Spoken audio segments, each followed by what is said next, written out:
ஓம் சாய்ராம்.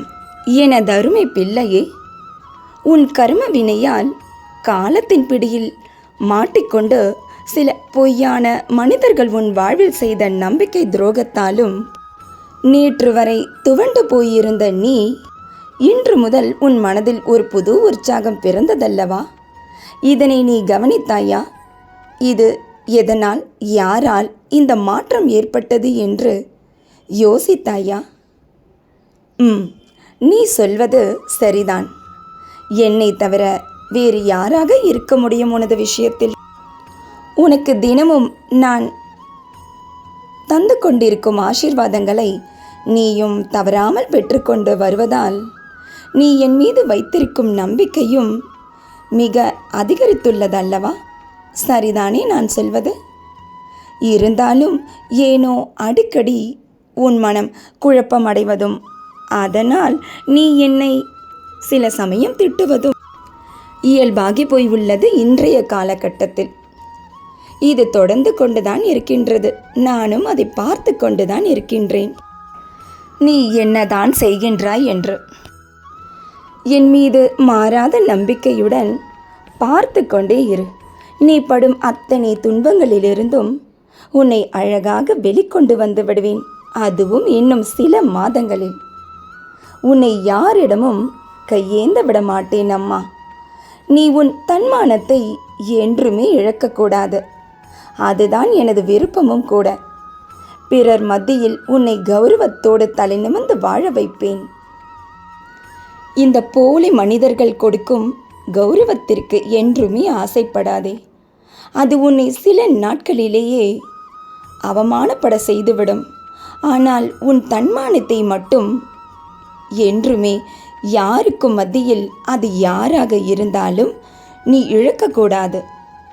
உனக்கு புரிந்ததா நான் சொல்வது? உன் தன்மானம் இழக்கும் சூழ்நிலை உருவாக்குபவர் உன் நெருங்கிய உறவாக இருந்தாலும் அவரிடம் இருந்து தள்ளியே இரு. அதுதான் உனக்கும் உன் பிள்ளைகளுக்கும் உன் குடும்பத்திற்கும் நல்லதம்மா. இவர்களின் பொல்லாத கண் திருஷ்டியால் தானே நீ உன் தன்மானத்தை இவர்களிடத்தில் இழக்க நேரிடுகிறது. இவர்களிடம் இருந்து தள்ளி இருக்கத்தான் சொன்னேன். ஆனால் தன்மானம் போகும் சூழ்நிலையில் அமைதியாய் இருப்பதும் ஒரு வகையான வன்மம்தான். அது உனக்கு நீயே செய்து கொள்ளும் அநீதியும் ஆகும்.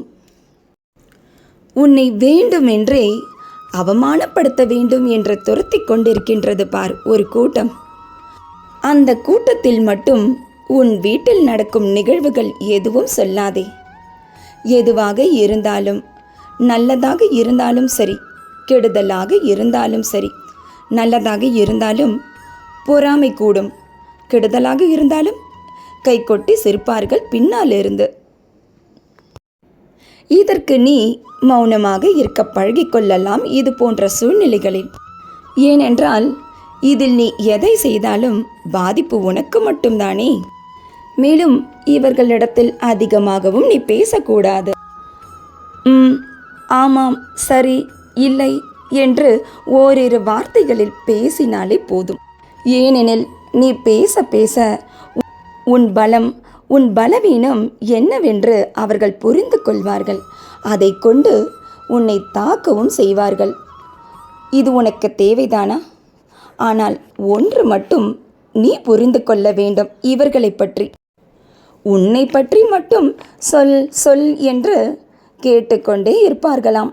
ஆனால் அவர்களை பற்றி கேட்டால், இல்லை நீ அவர்களுக்கு ஏதாவது ஆலோசனை சொன்னால் பதில் ஏதும் வராது அவர்களிடம் இருந்து. இதுதான் உலகம். சாமர்த்தியசாலிகளாம் இவர்கள். இவர்களை பற்றி இந்த பொய்யான உலகமே சூழ்ந்து கொண்டு புகழ்ந்தே தள்ளும். ஆனால் இவர்கள் போகும் தூரம் எதுவரை என்று எனக்கு மட்டும்தானே தெரியும். இவர்களிடம் இருந்து நீ ஜாக்கிரதையாக இரு. இவர்கள் உன் வாழ்வில் பல முறை உன்னிடம் அடாவடியாக சண்டை போட்டு உன்னை சபித்தும் விட்டு இப்போது ஒன்றும் அறியாதவர்கள் போல் நீ என்னத்தான் செய்கிறாய் உன் வாழ்க்கையில் என்று பார்ப்பதற்கே அடிக்கடி உன் வீட்டிற்கு வந்து பார்த்துவிட்டு செல்கிறார்கள். இவர்களுக்கு இதே வாடிக்கையாகி போய்விட்டது. இப்பொழுதாவது இவர்கள் யார் என்று உன்னால் உணர முடிந்ததா? உன்னை வேண்டுமென்றே தொந்தரவு செய்து கொண்டிருப்பவர் யார் என்று? இல்லை என்றாலும் பரவாயில்லை.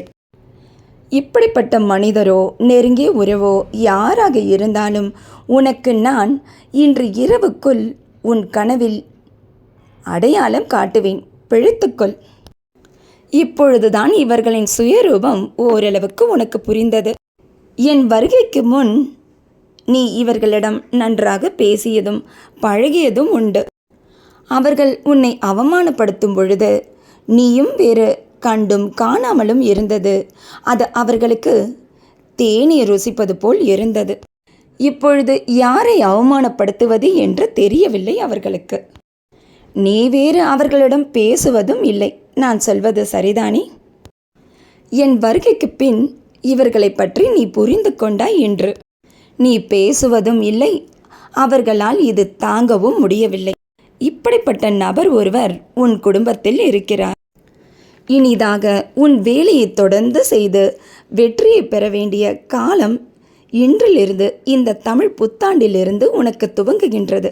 அதனால் உனக்கு தொந்தரவாக இருந்த நபர்கள் இனி உன் வாழ்வினில் தொந்தரவு செய்ய மாட்டார்கள். காலம் அவர்களுக்கு நல்ல பாடத்தை கற்றுத்தரும். இதை கேட்டு நீ சந்தோஷமும் படக்கூடாது, வருத்தமும் படக்கூடாது. உன் கர்மம் கழிந்திருந்ததாலும் என் அதிர்ஷ்டசாலி பிள்ளையாக நீ இருந்ததாலும் எனது இந்த வாக்கினை உன்னால் முழுவதுமாக இந்த புத்தாண்டு நல்நாளில் கேட்க முடிந்தது. சந்தோஷம் பிள்ளையே. நீயும் உன் குடும்பமும் என்றென்றும் சந்தோஷமாக வாழ்வீர்களாக. இன்றும் என்றும் என்றென்றும் உன் சாயப்பா உன் அருகினில். வாழ்க வையகம், வாழ்க வளமுடன். ஜெய் சாயிராம்.